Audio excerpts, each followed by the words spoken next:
How to solve simultaneous equations.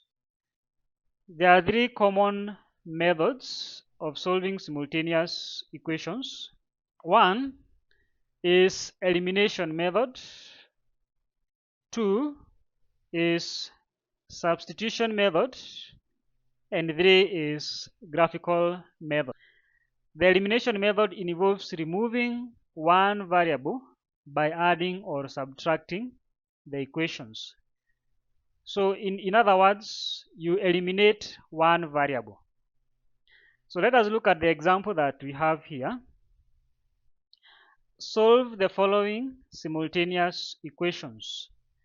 You are given 2x plus y is equals to 7. 2x minus y is equals to 3. So when you are using elimination, ensure that the coefficient of either x or y are equal. In this case, it is easier because the coefficients are equal. The coefficient is the number that is next to the unknown variable.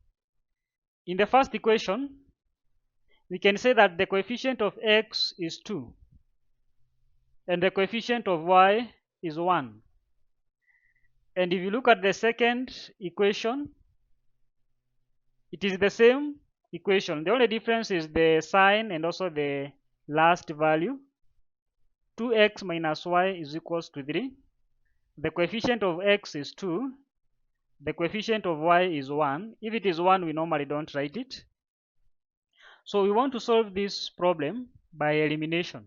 So what you do, you can decide to either add or subtract. First, identify the variable that you want to eliminate.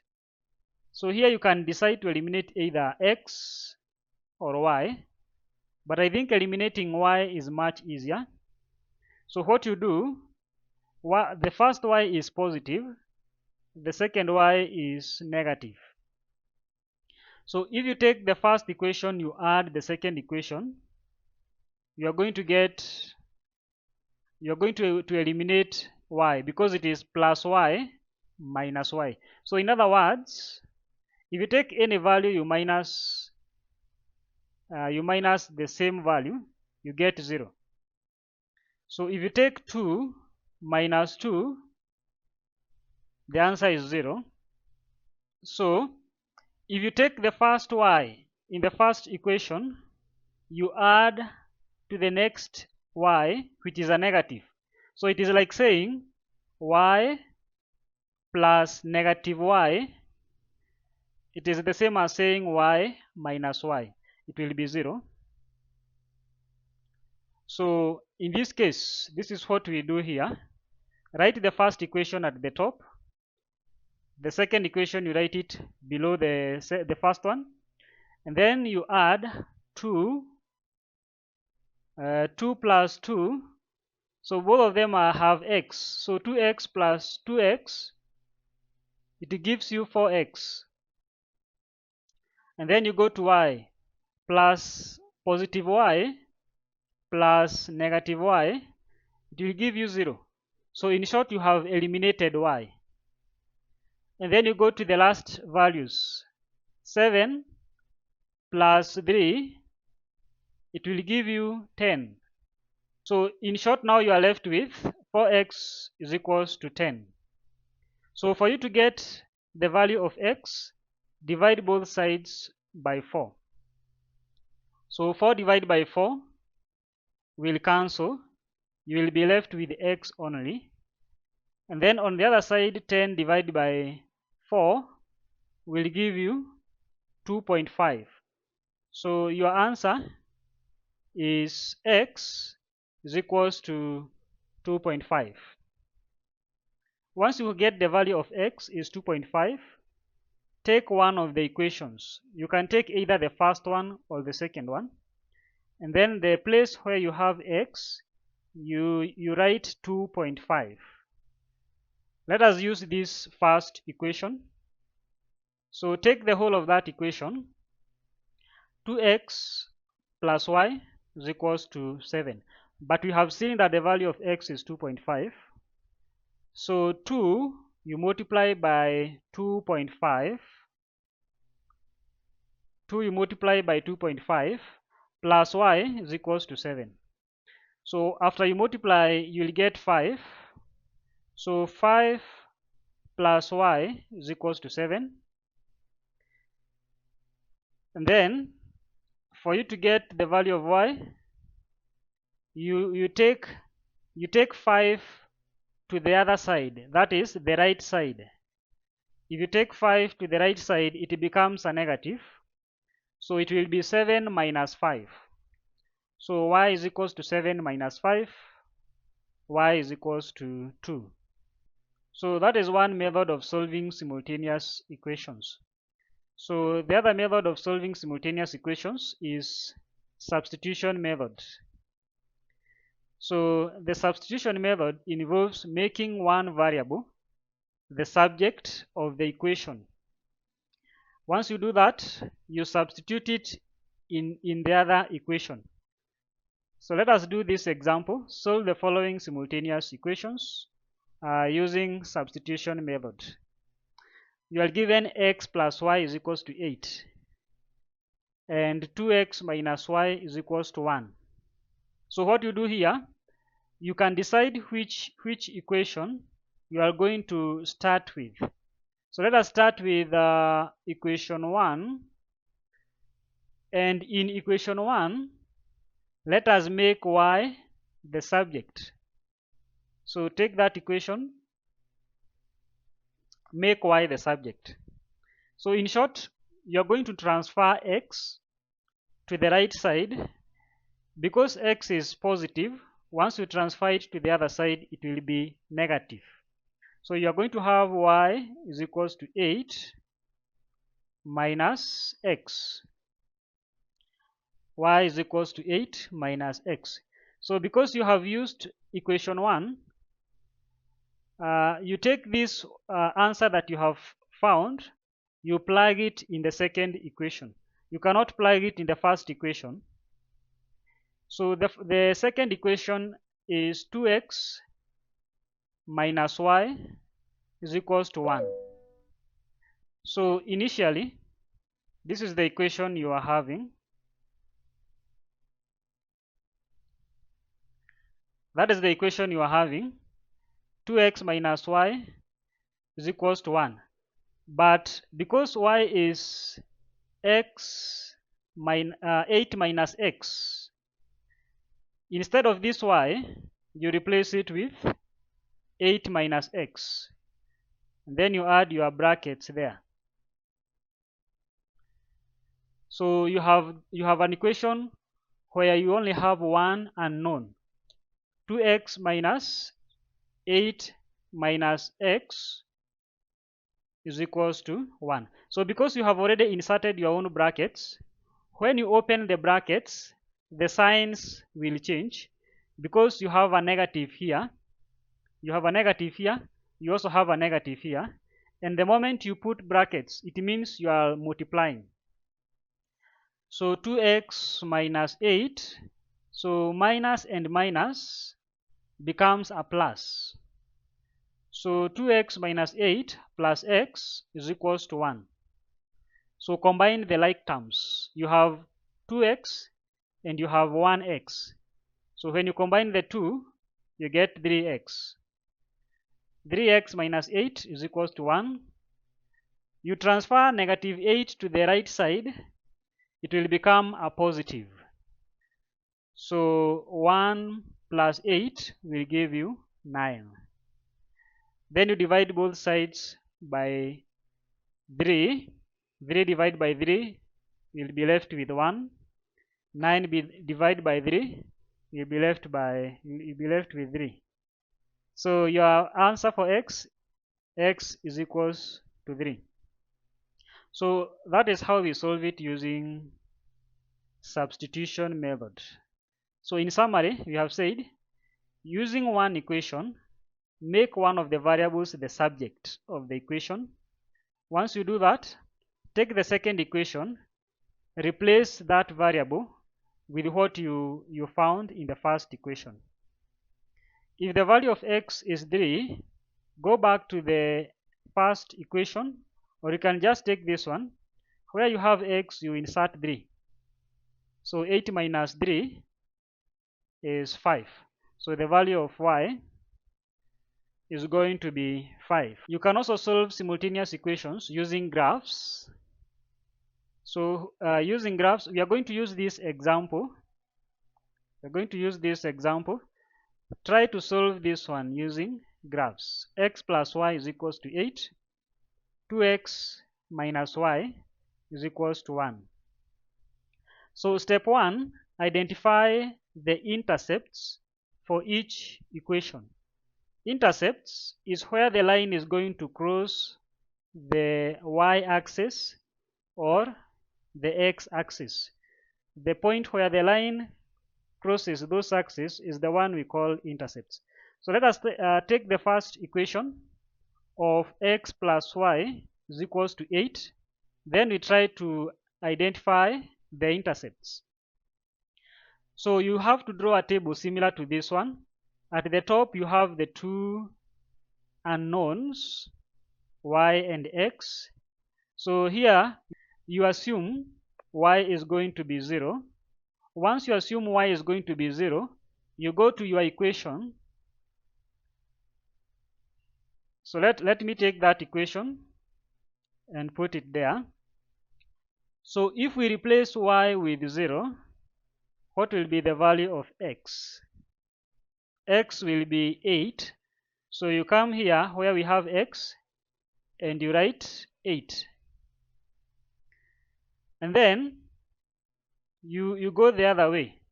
That one was y. You go the other way. The other way, you assume now x is 0. So where you have x, you put 0. So if x is 0, what will be the value of y? So y will be 8. You come and write 8 there.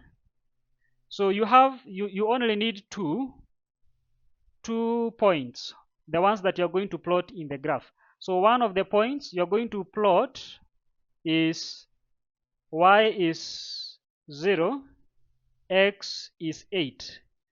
And the other one, y is 8 and x is 0.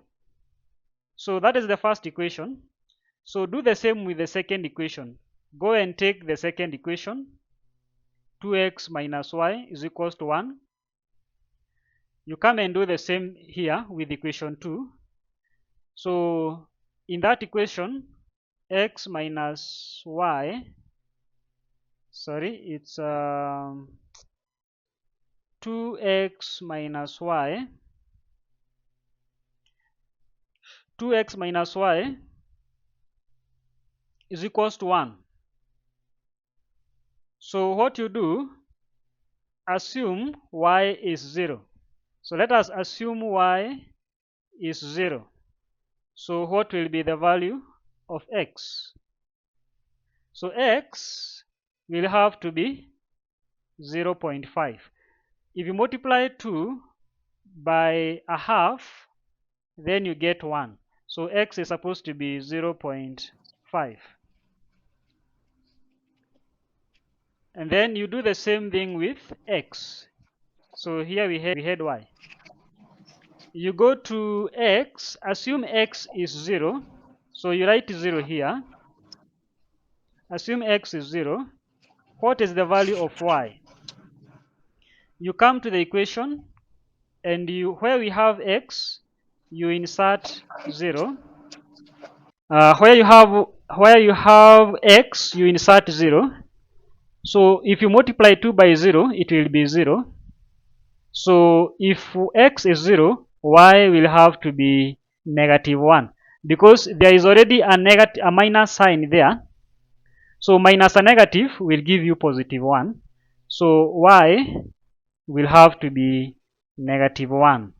So if you minus a negative number, the answer becomes positive. So you have two intercepts. One is 0 and 0.5. The other one is negative 1 and 0. So you go to your first intercepts, you plot them in a graph.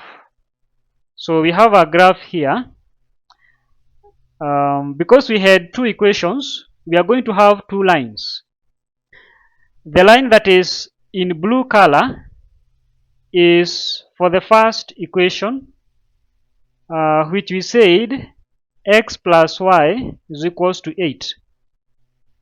In that equation, the intercepts were 0 and 8. 0 and 8.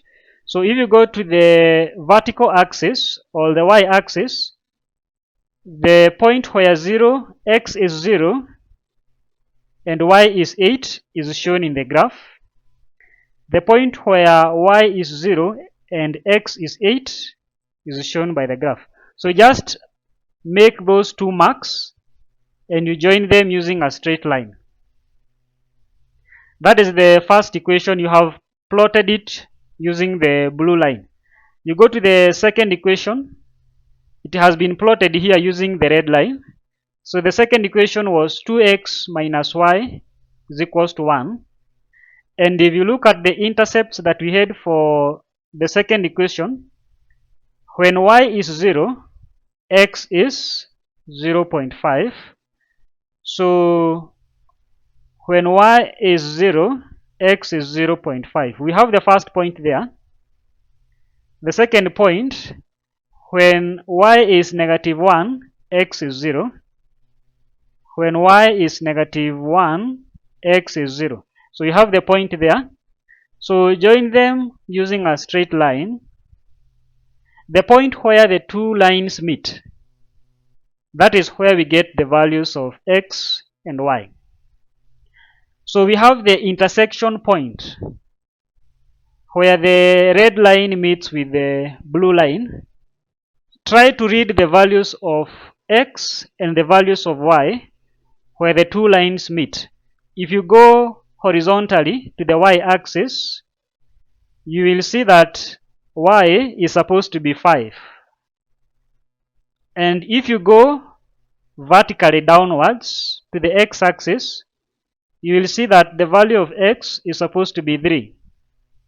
So the point where the two lines meet is the point where x is 3 and y is 5. And that is the solution to the simultaneous equations. So the answer lies where the two lines meet.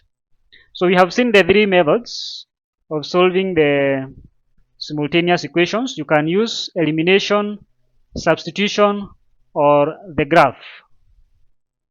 So now we can go to the next equation. This is quadratic equation. So this one can be solved using two methods. Method number one is factorization. Method number two, you can use the formula. So let us start with the first method, factorization method. So we are going to solve using an example. So you have an example here, x squared minus 5x plus 6 is equals to 0. So for you to solve that using factorization, we have a couple of steps.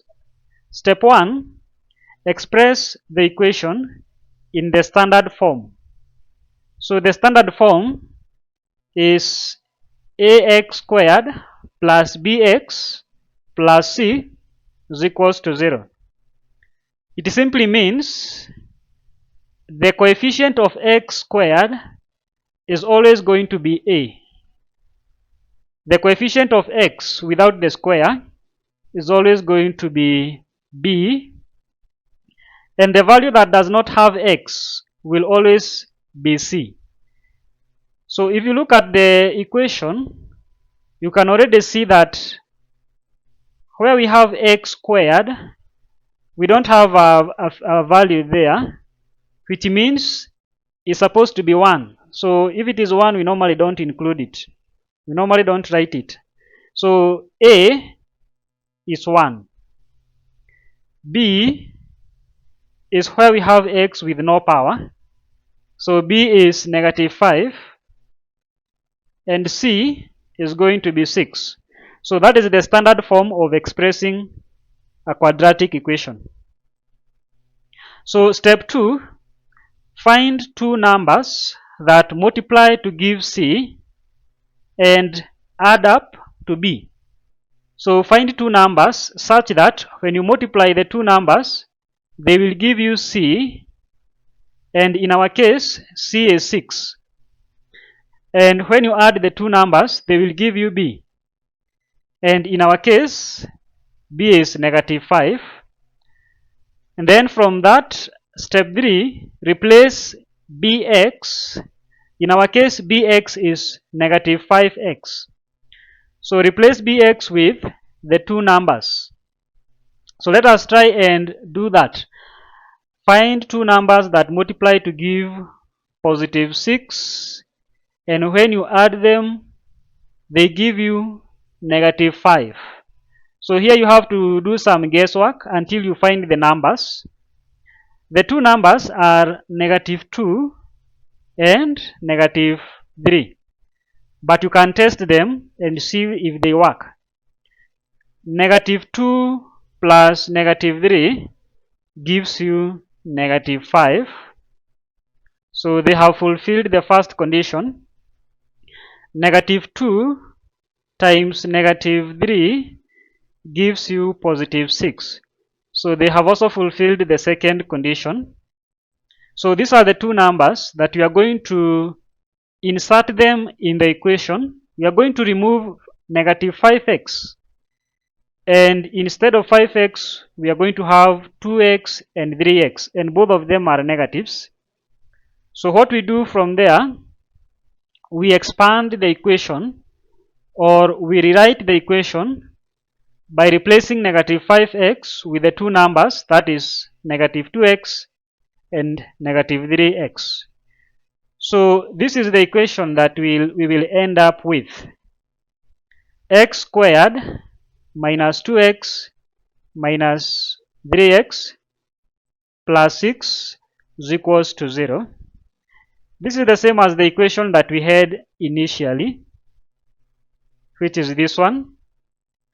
We have only removed 5x, and instead we have added 2x and 3x.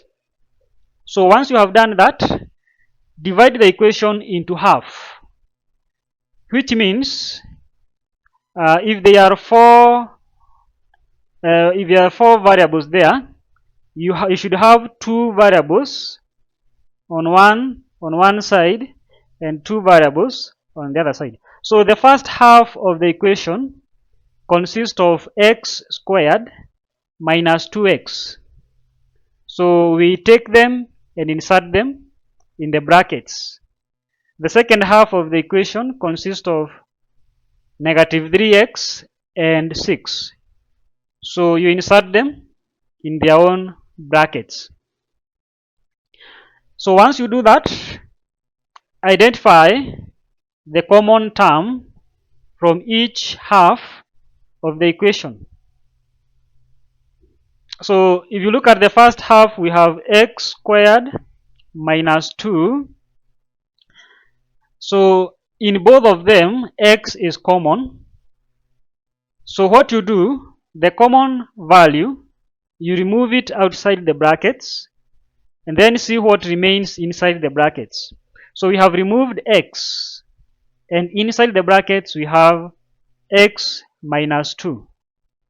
If you were to open the brackets, it will give you what you had previously, because it means you multiply. So if you multiply x with x, it gives you x squared. If you multiply 2 with x, it gives you 2x. So do the same with the second half of the equation, negative 3x plus 6. So the two of them, they have a common divisor. You can divide both of them with 3 to get a whole number. So 3 is what we call the common term. So remove 3 outside the brackets. Inside the brackets, you'll be left with x. And because we want the two figures inside the brackets to be identical, remember the first one is x minus 2. We also want here to have x minus 2. If we get x plus 2, it is not going to work out, because inside the brackets we want them to be the same. So what we will do, make sure that 3 becomes a negative, so that inside here you can change the sign to be a negative, so that if you open the brackets and start multiplying, negative multiplied by negative will give you a positive. So it will give you what you had before. So once you have done that, because you have x minus 2 in both cases, we will only take one of them. So you take x minus 2 and you say x minus 2 is equals to 0. If x minus 2 is equals to 0, what is x? X will be 2. So that when you take 2 minus 2, you get 0. Take the two figures that were outside the brackets. We had x and we had negative 3. And then you say x minus 3 is equals to 0. So if x minus 3 is supposed to be 0, what is the value of x? X will be 3. So 3 minus 3 is equals to 0. And then you can test the answer. For you to test the answer, you just take the original equation, and where you have x, you can insert 2. And because the values of x you are given, there are 2 of them. So here you normally give your answer as x is equals to 2 or 3. So, and both of them will work with this equation. So if you replace x with 2, it will work. And also if you replace x with 3, it will also work. So x can either be 2 or 3. So for quadratic equations, you always get 2 answers. And if it is in an exam case, you give the 2 of them. But in some cases, you may get a negative answer. If you get a negative answer and you know what you are looking for cannot be negative. For example, you are looking for quantity to be produced. You know the quantity cannot be negative. So in that case, you just give the positive answer. So that was the first method of solving quadratic equations using factorization. You can also solve quadratic equations by use of formula. And here we have the formula. We say x is equals to negative b plus or minus square root of b squared minus 4ac all divided by 2a. So the only thing you need here is just to remember the formula. Once you remember the formula, remember the standard form of a quadratic equation, because that one will also be very, very useful when using the formula. So let us apply the formula using this example. Solve the following equation using the quadratic formula. X squared minus 5x plus 6 is equals to 0. It is the same question we had before, so it should give us the same answer as what we found in the previous example. So step 1, identify the values of a, b, and c. And for you to identify those values, remember, this is what we said is the standard form of a quadratic equation. If you have a x squared, the coefficient of x squared is always given a, is always identified as a. The coefficient of x without the square is always identified as b. And the value that does not have x is always identified as c. So in our equation there, you can see that a is 1, a is 1, b is negative 5, and c is 6. The quadratic formula contains a, b, and c.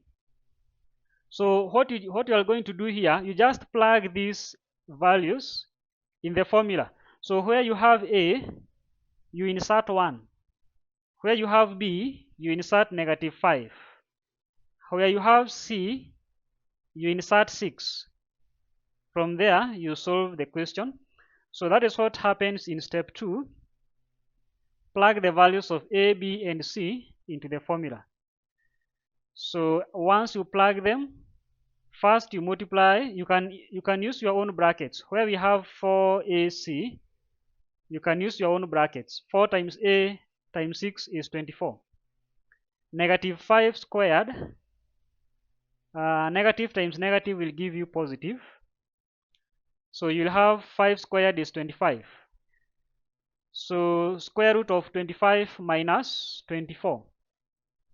25 minus 24 will give you 1. It will give you 1. So we have on this side the summary of what you find under the square root. So under the square root, 25 minus 24 will be 1, and the square root of 1 is still 1. So note here that you only take one sign. You only take one sign. In the formula,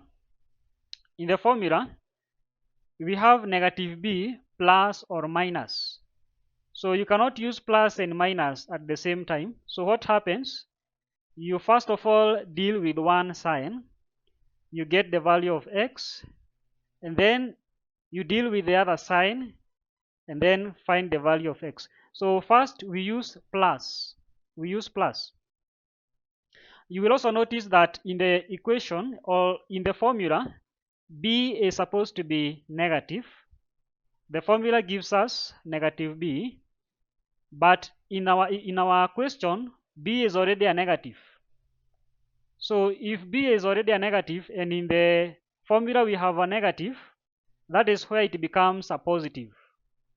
Where the two negatives meet, you convert, it becomes a positive.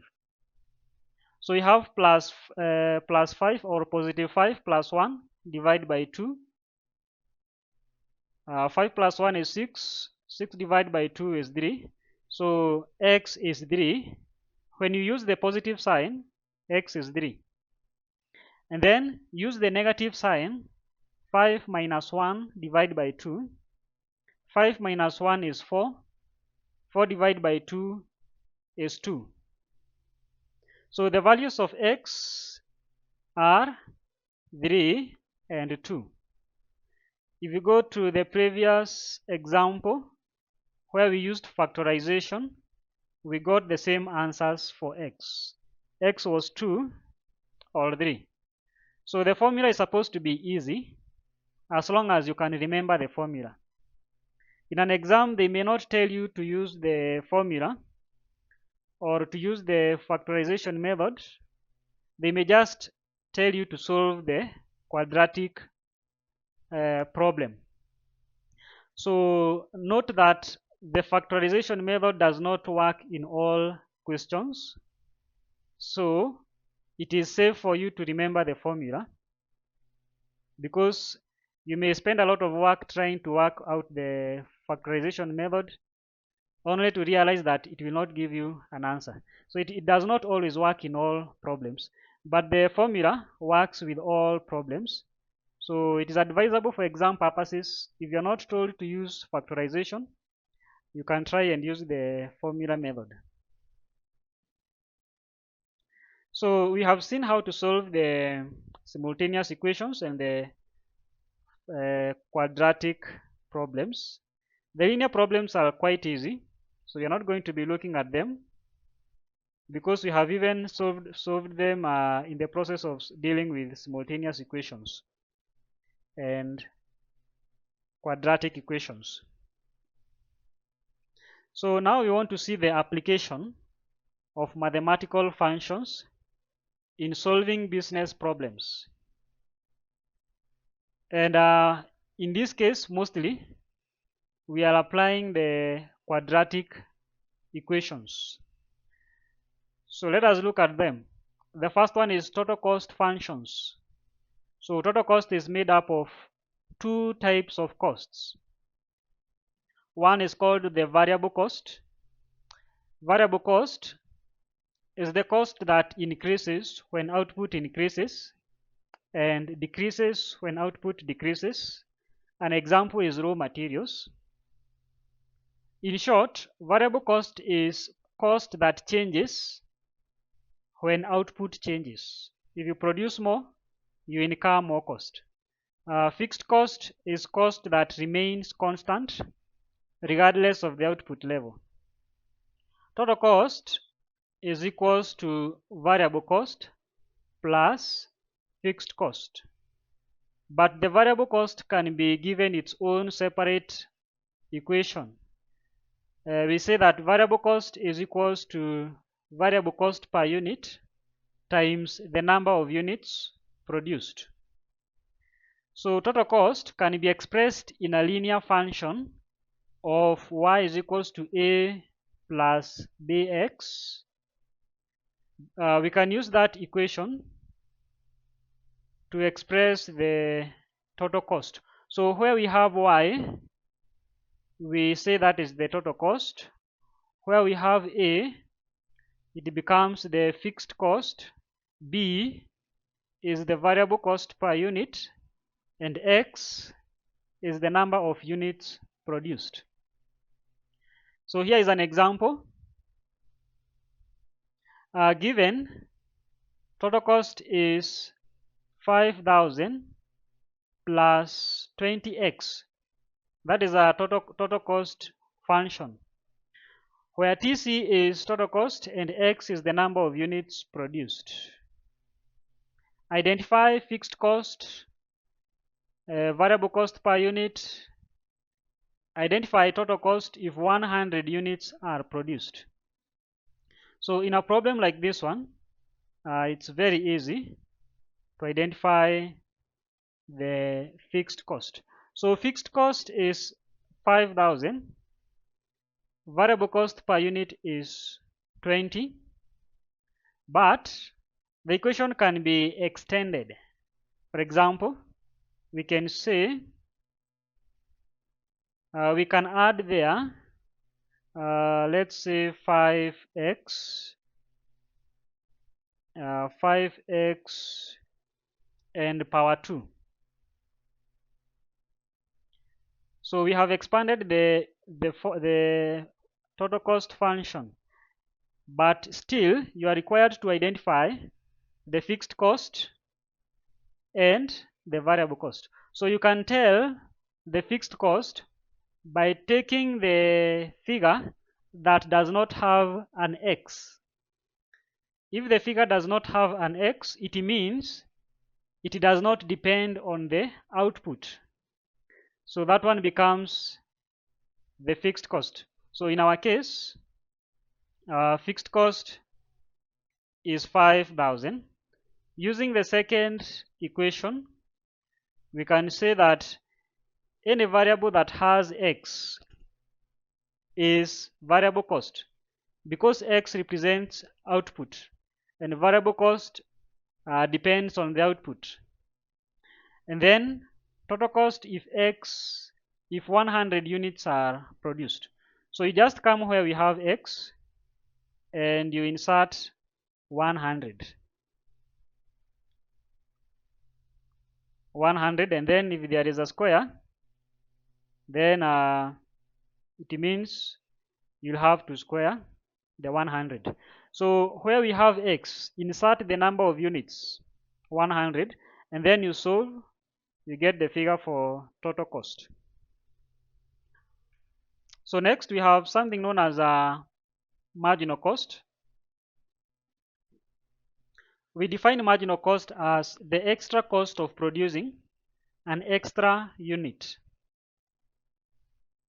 By formula, we say that marginal cost is equals to change in total cost divided by change in units produced.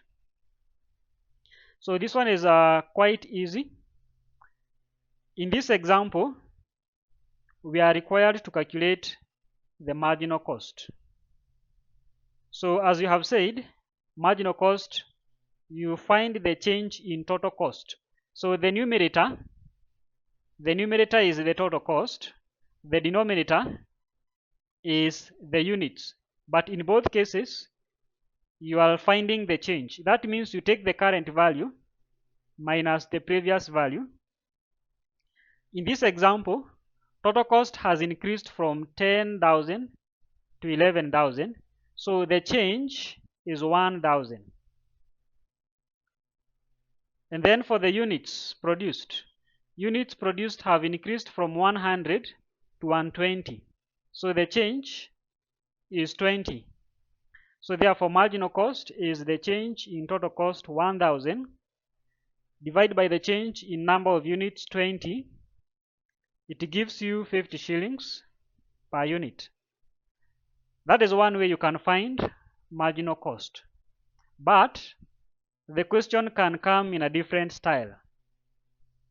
If you look at example 2, you are given total cost is equals to 20x squared plus 40x plus 500, and you are required to find the marginal cost.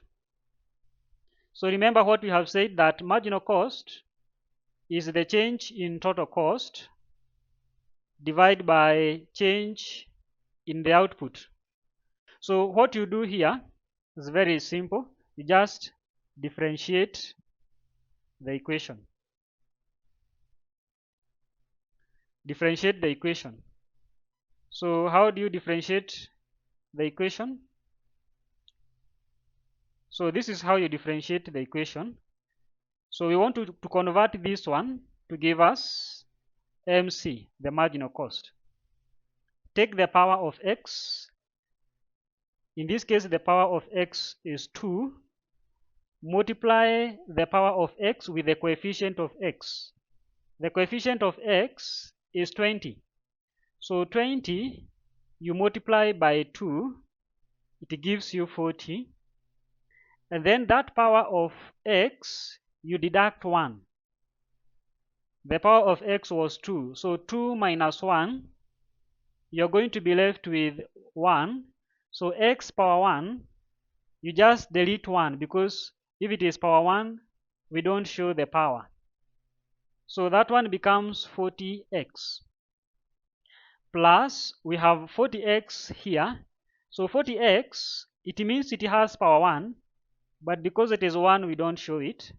So that power you multiply by 40. So 40 you multiply by 1, it will remain the same, 40. Then 1 minus 1, it will be 0. X power 0 will disappear. So here we say the x disappears. You will be left with 40. Then you go to the next one. The next one does not have x. We consider it to be a fixed cost because there is no x. Fixed cost, because it does not change. If you take 1 month's fixed cost minus the other month's fixed cost, the answer will be 0 because the cost is constant. So if you have a constant figure in the total cost, you are supposed to eliminate it. So you eliminate 500 because it is a constant. So you are left with the answer, marginal cost is equals to 40x plus 40. So if you are given total cost in form of a quadratic equation and you are required to find marginal cost, so the way to go is to differentiate the equation. So next we have total revenue functions.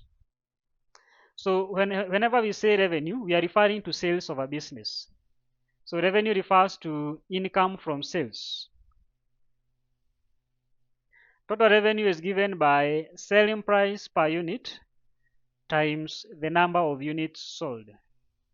So in short, we are going to be using TR is equals to PX to represent the total revenue function, where P is the selling price per unit and X is the number of units sold. Just like we had marginal cost, we can also have marginal revenue. Marginal revenue is the extra revenue obtained when one extra unit is sold. And the formula is nearly the same as that of marginal cost. So marginal revenue is given by change in total revenue divided by change in units sold. So if you are given a total revenue function in the form of a quadratic equation, for you to find the marginal revenue, you just differentiate. The way we have done the marginal cost, you do the same when you are finding the marginal revenue. So you're not going to do an example for marginal revenue, but just note that the formula is the same. If you are given total revenue, the same we were given total cost here, and the units sold, you can use this approach. If you are given in form of a quadratic equation, then you differentiate to get the marginal revenue. So next, let us look at the profit functions. We say that profit is equals to total revenue minus total cost. So remember our equation for total cost. We said total cost can be expressed as A plus BX, where A is the fixed cost, B is variable cost per unit, X is the number of units. And total revenue can be expressed as PX, where P is selling price per unit and X is the number of units. So because we say that profit is total revenue minus total cost, you can derive the profit function as follows. So take the total revenue is PX. So take PX, deduct total cost. Total cost is A plus BX. So deduct A plus BX. So this first part is the total revenue. You deduct the second part, which represents the total cost. But note that here, the total cost, the whole of total cost is inside brackets. So for you, the profit function will change when you open the brackets. Some of the signs will change. So if you open this bracket, A will be negative, and also BX is going to be negative.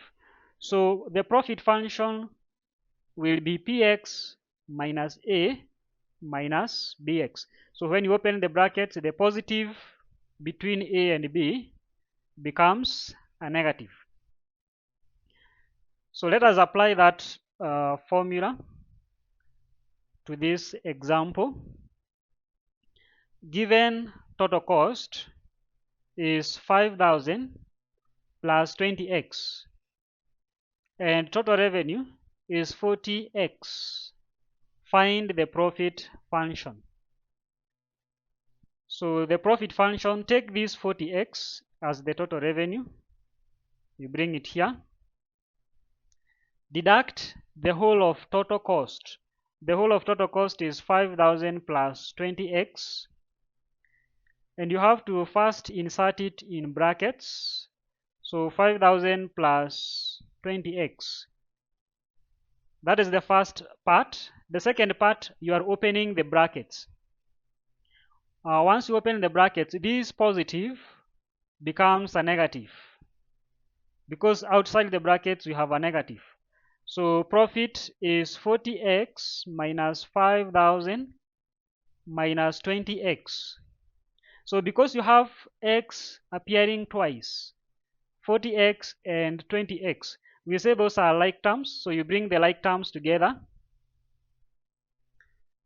40x minus 20x will give you 20x.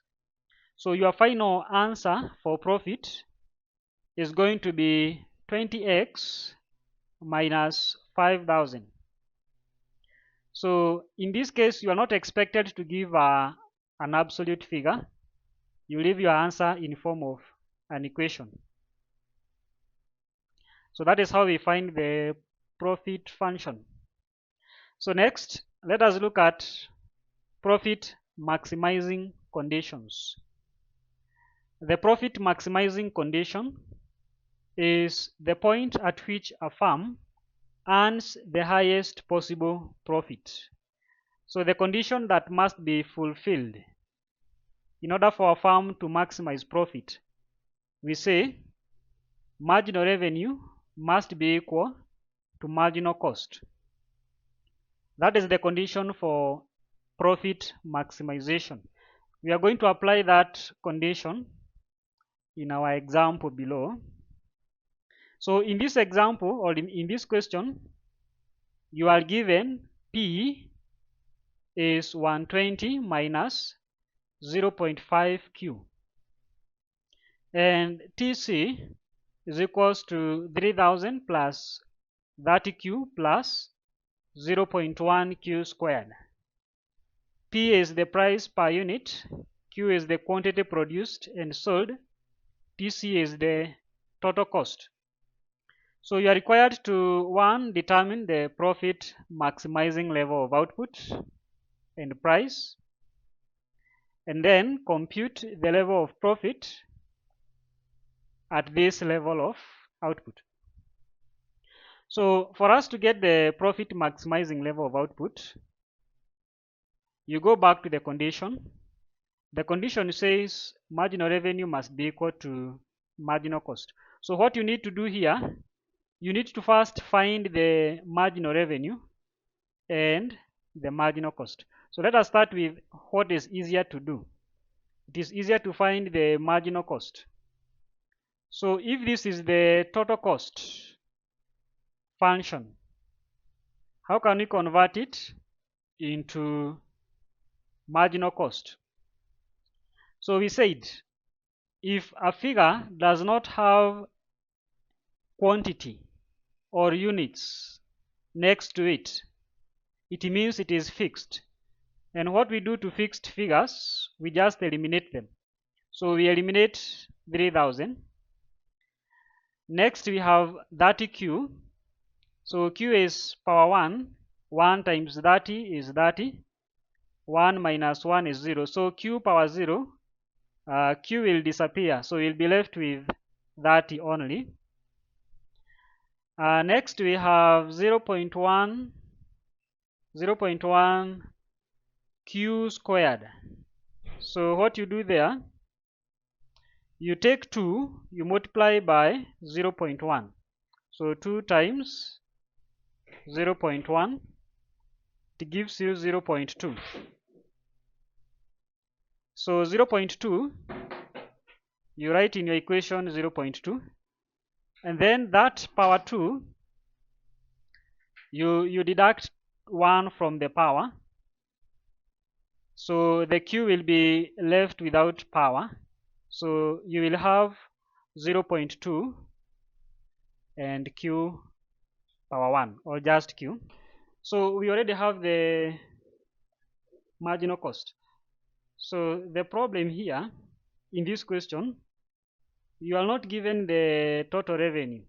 Instead of total revenue, you are given P, and P is price per unit. So it means you have to convert it into a total revenue equation. So we said total revenue is equals to price times X, or in this case, instead of X we have Q, price times Q. So for us to get the total revenue, we already have the price.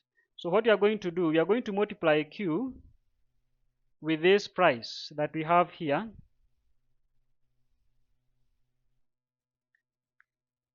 to get the total revenue function. So the whole of this 120 minus 0.5 Q, the whole of that represents P. So we multiply that P with Q for us to get the total revenue function. So when you open the brackets, you will get total revenue is equals to 120 Q minus 0.5 Q squared. So the Q will have a power because we already had another Q there. So that is our total revenue function. Next, we have to convert the total revenue function into marginal revenue, the same way we have converted the total cost into marginal cost. So this Q has power 1. 1 times 120 is 120. Q power 1, not power 1. 1 minus 1, the power will be 0. We eliminate Q because Q will be left with the power 0. The next one, you take the square, which is 2, you multiply by 0.5. So 2 times 0.5 will give us 1. And then 2 minus 1, the power will be remaining as 1. So Q power 1, no need to show the power. And because the coefficient here is 1, we don't show the 1 if we have the Q there. But if the Q is to be removed, then we show the 1. As long as the Q is there, no need to show 1. So marginal revenue is equals to 120 minus Q. So from there, let us bring the marginal cost.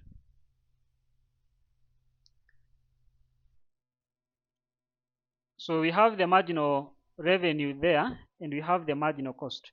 For us to maximize profit, we have said the condition is marginal cost must be equal to marginal revenue. In our case, marginal cost is this one.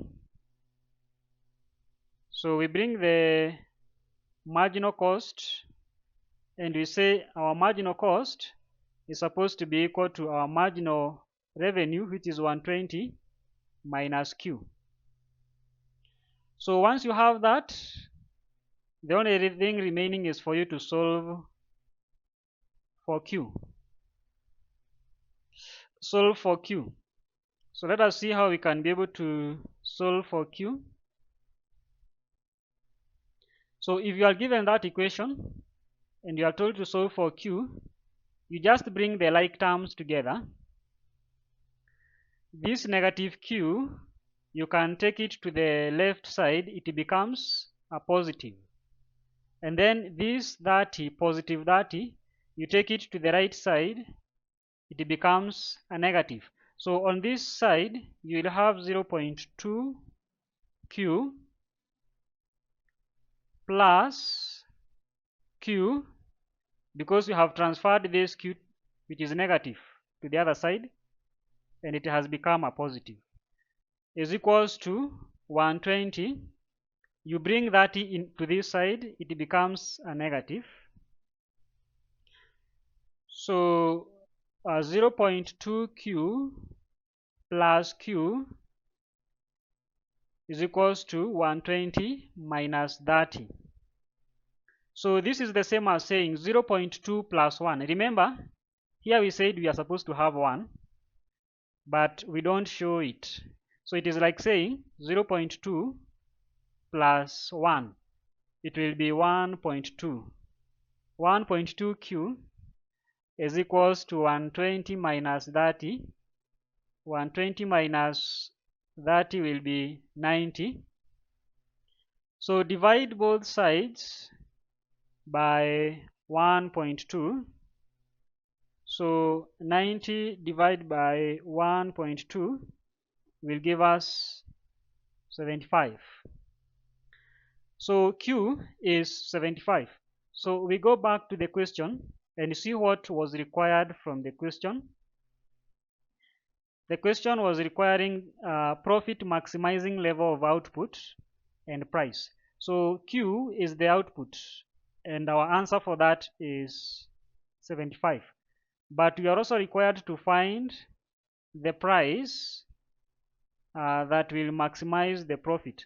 So that one is easy. You take the function for P, because P is the price. So take the function for P, you replace Q with 75. So where we have Q, you insert 75.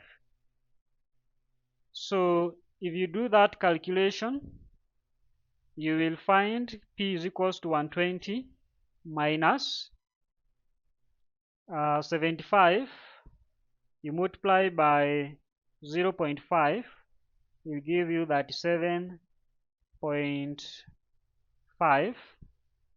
So 120 minus 37.5 will give you 82.5. So those are our answers for the first requirement. P is 82.5 shillings per unit. Q is 75. So if they produce 75 units and each unit is sold at 82.5, they will get the highest profit possible. We go to the second part of the question. Compute the level of profit at this level of output. That is the second part of the question. So if they produce 75 units and they sell each one at the price that we have seen, 82.5, what profit will they get? So go to the profit function. Actually, we did not prepare a profit function. We don't have a profit function. So for you to get the profit, you need the profit function. Or you may not need the profit function. You can just take the total cost function and the total revenue function and then solve them separately.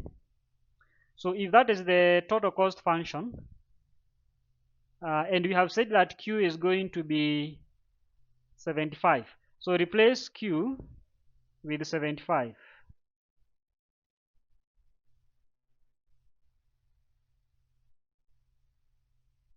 So once we replace Q with 75, we can be able to do our workings and find what is total cost. So total cost is 3,000 plus 30 times 75. That will be 2250 plus we have 75 squared times 0.1. That will give us 562.5. And then we have to add the 3.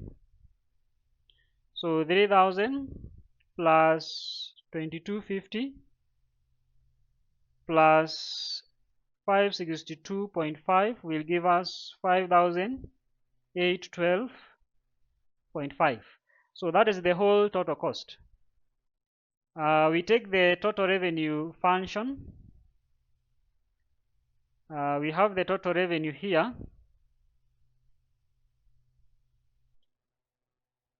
So in that total revenue, where we have Q, we replace Q with 75.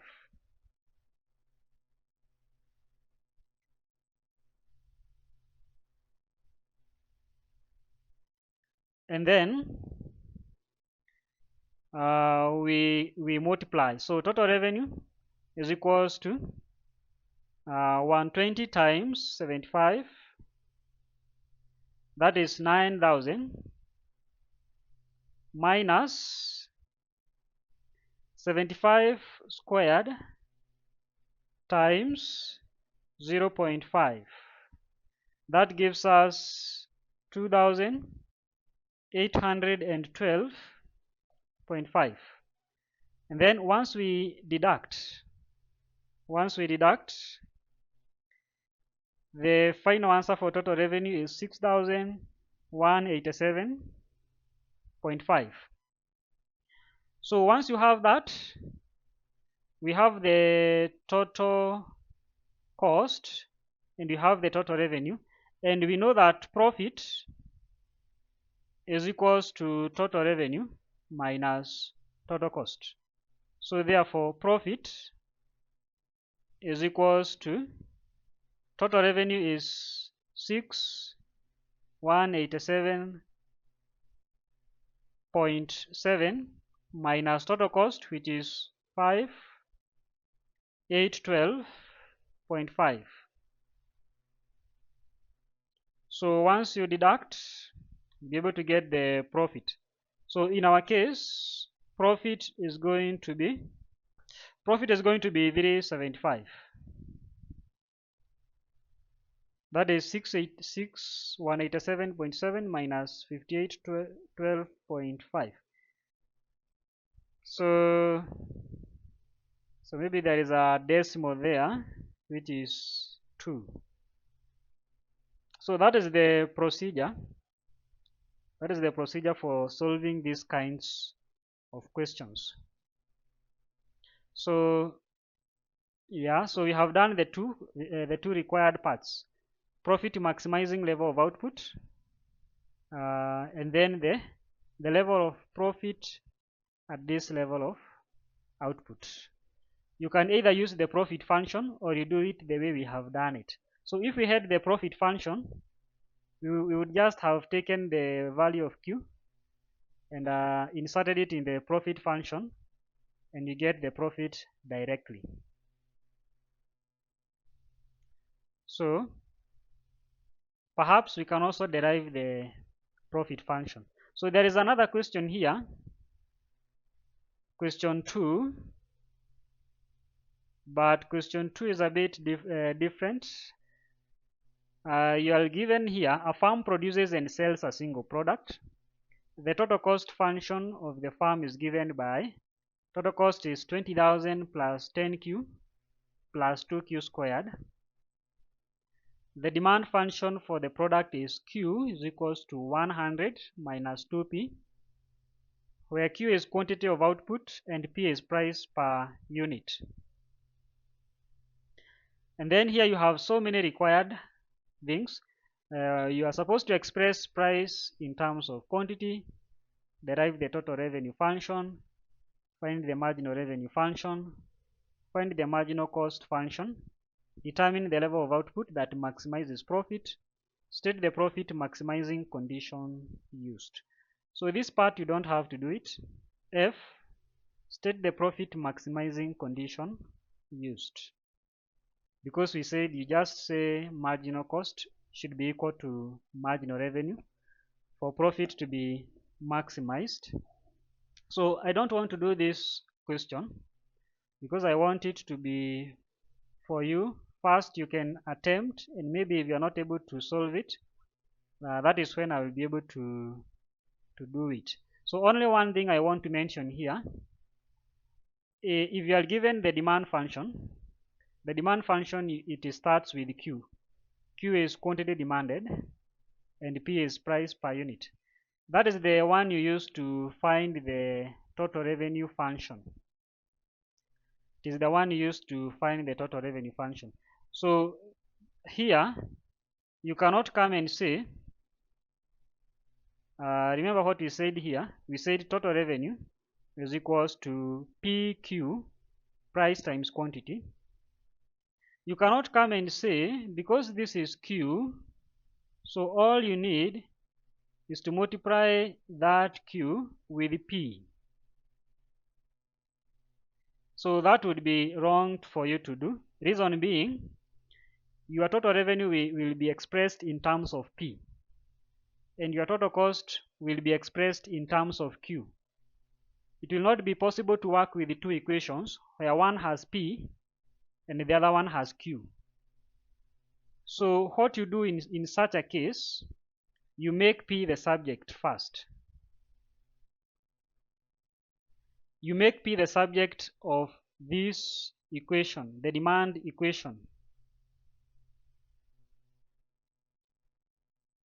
And for you to make P the subject, if you bring 2P to the left side, it will become positive. So you'll have 2P. You transfer Q from the left side to the right side, it will become a negative.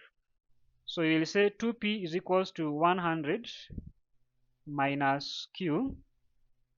Divide both sides by 2. So 2P divided by 2, the 2 will cancel, you will be left with P. 100 divided by 2, you will have 50. Q divided by 2, it will be a half, because we said next to Q we are supposed to have 1. So 1 divided by 2 is a half, or you can just use 0.5 Q. So that is supposed to be the profit function.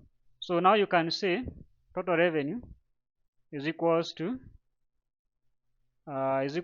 quantity times P, where P is 50 minus 0.5 Q. You close the brackets.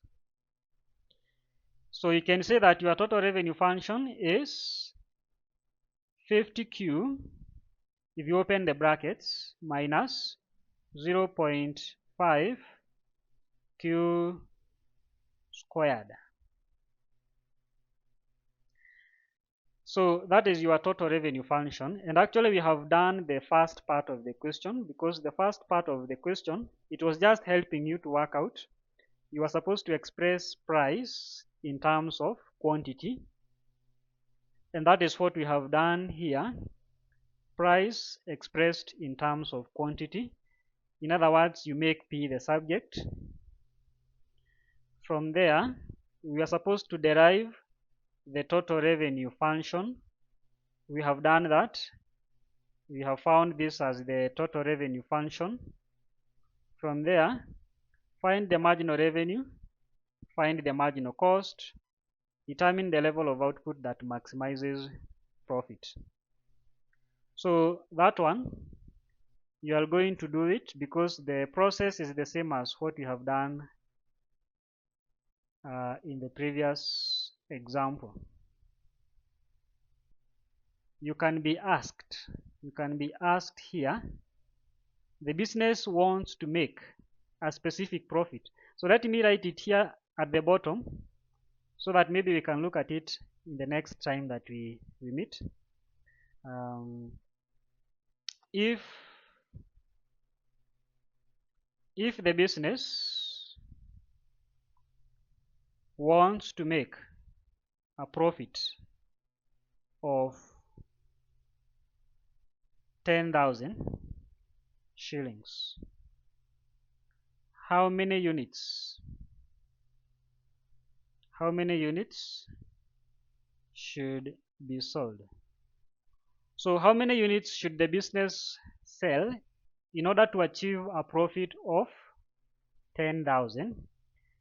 So this one, I can give you an idea of how it is solved, and then you can try to see if it is possible. So remember the profit function.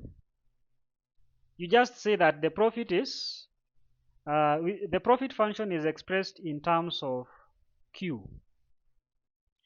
For example, we normally say profit is equals to 50 Q. Profit is equals to 50 Q.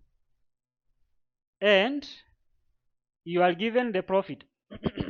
You are given the profit is 10,000. So what you do, you say 10,000 is equals to 50 Q. And then you solve for Q, because you are required to find the number of units that the business can sell to achieve that profit. So where you have the profit, insert the profit given in the question, and then you find Q. So try to do even the last one I have added, because I have shown you the procedure.